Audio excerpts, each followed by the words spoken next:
Sabi ni Nadia, kausapin daw natin si Makmak tungkol sa laban. Pigilan daw natin. Ay, sige po. Mas maganda nga po yun na sabay natin kakausapin si Makmak eh. Pero alam niyo po, mas may chance tayo kung kasama natin si Nadia. Kung pagtulungan na natin kausapin si Makmak. Tama ka naman dyan. Ay, anak. Nadia, Anong ginagawa mo dito? may meeting kasi kami ni Sir Alex. Naisip ko baka gusto mo sumama ka na para sabay na natin sabihin sa kanya na huwag na lang ituloy yung laban.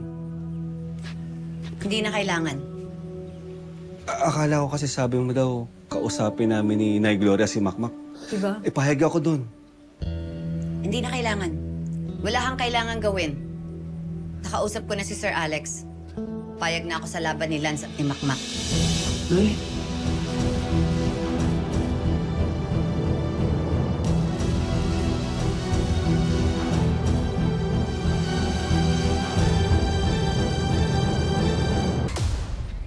Talaga po, Nay?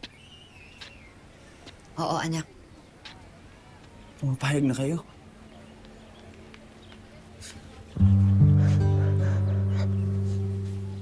Nay, maraming salamat po. Maraming salamat. Teka Nadia, hindi ko maintindihan. Bakit bigla nagbago isip mo? Naisip ko lang Ano, ganun lang yun? na kung gusto talagang lumaban ni Makmak, gagawa at gagawa siya ng paraan. Tay, pumayag na po kasi kayo. Tsaka kagaya ng sinabi ko, nasa tamang edad na ako para magdesisyon. Para saan pa naging magulang mo kami? Hindi natin trabaho na kontrolin ang bawat desisyon ng anak natin. Nandito lang tayo para gabayan, magpayo, mag-warning, at mahalin sila kahit hindi lang tayo sundin. Hindi ka sang-ayon? Pues sorry ka. 10 taon kang nawala sa buhay namin at kinaya naming magdesisyon nang wala ka. Nadia. Pero anak, hindi ibig sabihin na pumayag ako.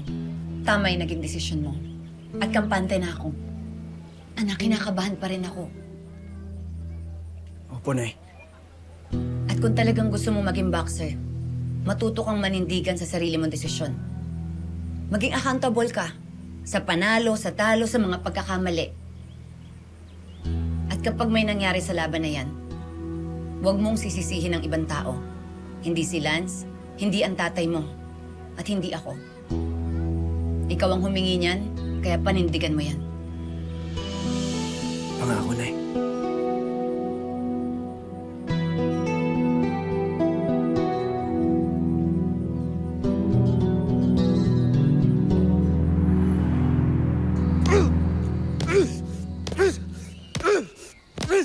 Oh, walang kupas ah. Oh, Parang gigil na gigil. Nay, Hindi na kita tatanungin kung okay ka. Kasi obvious naman na hindi. Wawa naman ito, oh. si Nadia ho kasi, kumaintindihan. Pabago-bago ho ng isip.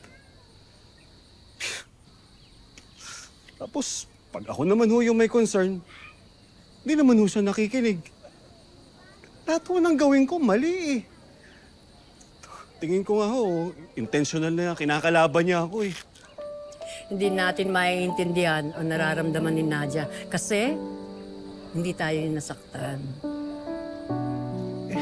Kaya nga ho ako bumabawi, kaya nga po lahat ginagawa ko para kay Makmak eh. Ah, lahat para kay Makmak. Palagay ko yun ang problema. Ano ho?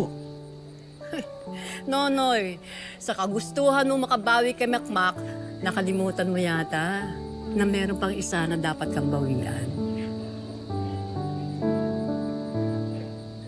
Si Nadia. Alalahanin mo, Noy. Bago mo nasaktan si Makmak, si Nadia muna nasaktan mo. Makaibang sugat yun, ha? Kumbaga sa boxing, iba yung putok sa kilay, iba yung putok sa labi.